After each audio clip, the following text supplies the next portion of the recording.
In today's video, we're going to talk about the problems I have with my treasure reef.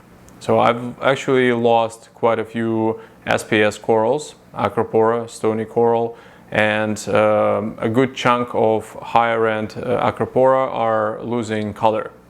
So we're going to go through the video documentation of all of the corals, which I hope is also going to be a reference for me in the future. And I'll talk about what could have happened or could be the cause, as well as the steps I'm taking to address the situation. I'm also hoping that this video will help you if you're watching this in the future and you know what happens to the corals.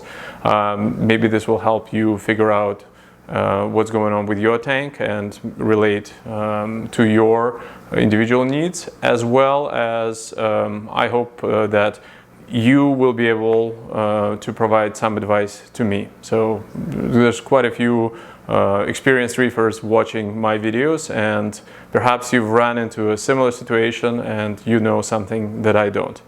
With that said, the short of it is I have a whole bunch of corals. It's a mixed reef.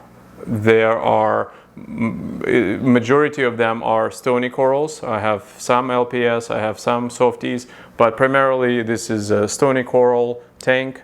And with my SPS, most of my Montipora have no problem whatsoever. A lower end corals, when it comes to stony corals, not so much. Some of them are doing great and some of them are doing horrible. So we're actually gonna now take a look at each individual coral, and I'll tell you and I'll show you what I mean.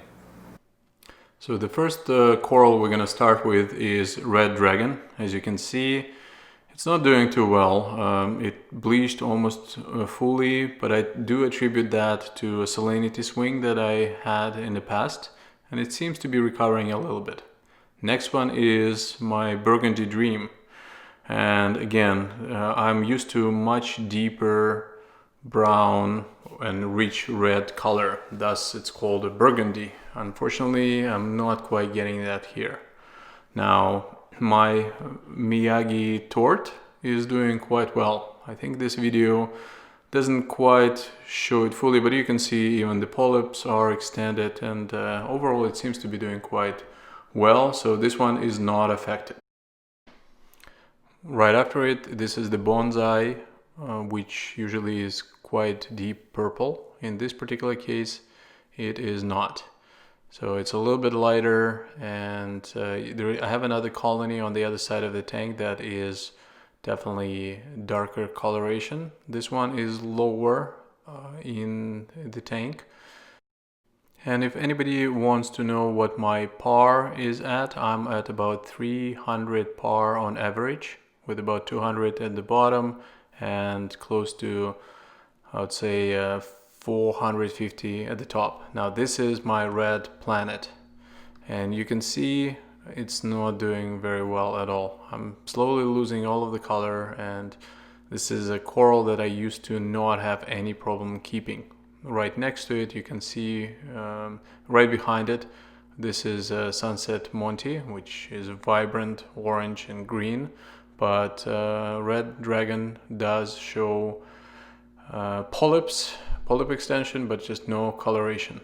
And here's the Sunset Monty close-up, and it's doing very well overall. Now, this particular acro has almost fully bleached, so no idea why, and I don't even remember what it was, but I know it was a nice, I think, purple color.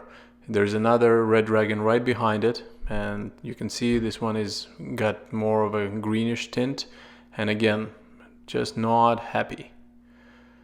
This is a beautiful piece of an acropora that I have in my tank, and my friend Dane, it comes from his tank, and so far hasn't lost any color. It's doing great. And right behind it, this particular white cloud acropora is doing spectacular. So this guy has not been affected so far, hasn't lost any of the color. It's actually white with pink, and you can see polyps are great, everything is just great about this particular coral. So this is what makes it so frustrating, since I can't really figure out what's going on. Now, the coral behind it is my rainbow loom. And the rainbow loom, and by the way, to the left of it there is Aiptasia, which we're going to talk about next time. You can see this rainbow loom looks phenomenal. It's exactly the right color. This is, I think, Vivid Delight. Again, not as good of a coloration as I would hope it to be. And there is a Magic Carpet right behind it, which is doing okay-ish. Now, Green Slimer, on the other hand, or the Orange Monty below it, they are exemplary. Beautiful coloration, no problem, they're doing quite well.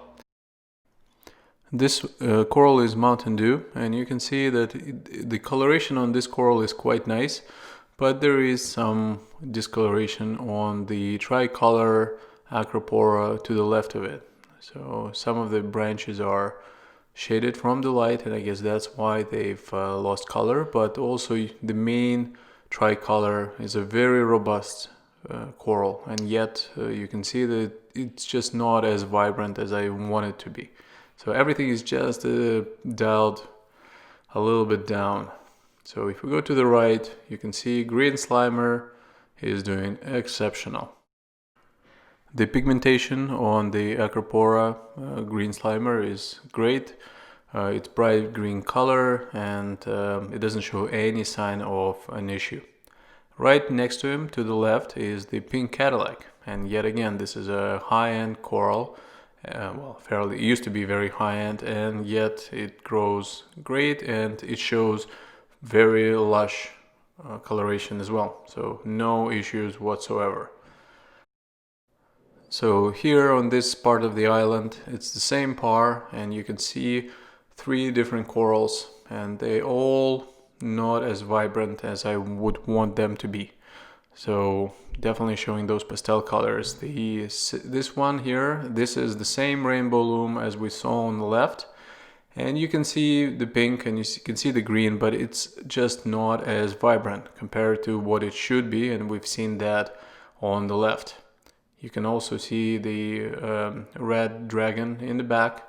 Again, it did bleach a fair bit, primarily because of the salinity swings that I think that have attributed to it.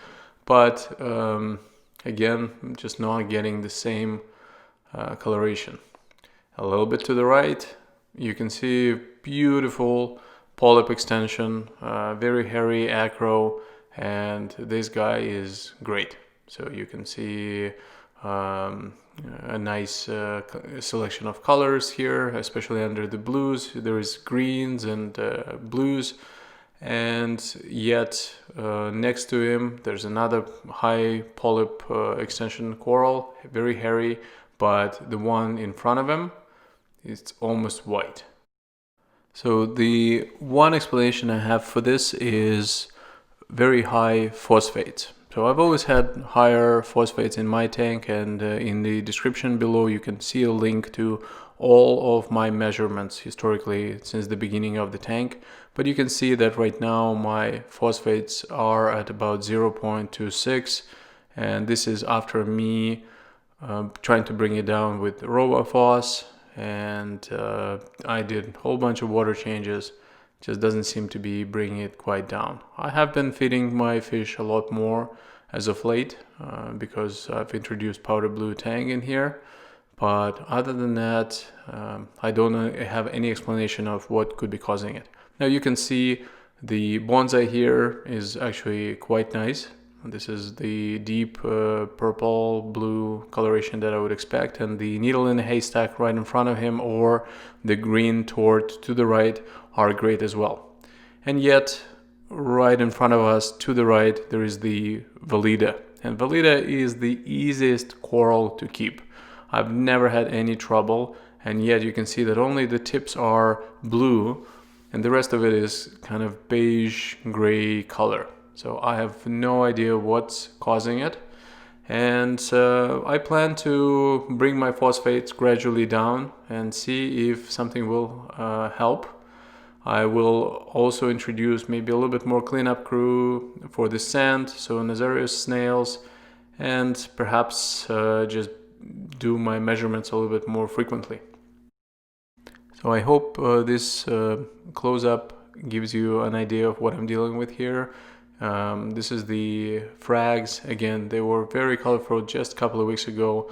Now they are a little bit on the bleach side, so no idea what's going on. Please let me know in the comments below, and let's put our minds together. Well, thank you for watching today's video. As I've mentioned before, please write in the comments below what you think is happening. This is definitely quite troubling, and this is something that started very recently. So I'm hoping that with your help, we can figure out what's going on. I'll make the right changes, and probably a month or two from now, you can see the tank bounce back. I'll document the results, and most importantly, it will make for a really cool video series where a problem does have an issue and then hopefully it resolves. Or maybe it's going to be horrible failure. So this hobby is a lot of fun. So with that said, thank you for watching. Please like, subscribe, and see you in the next video.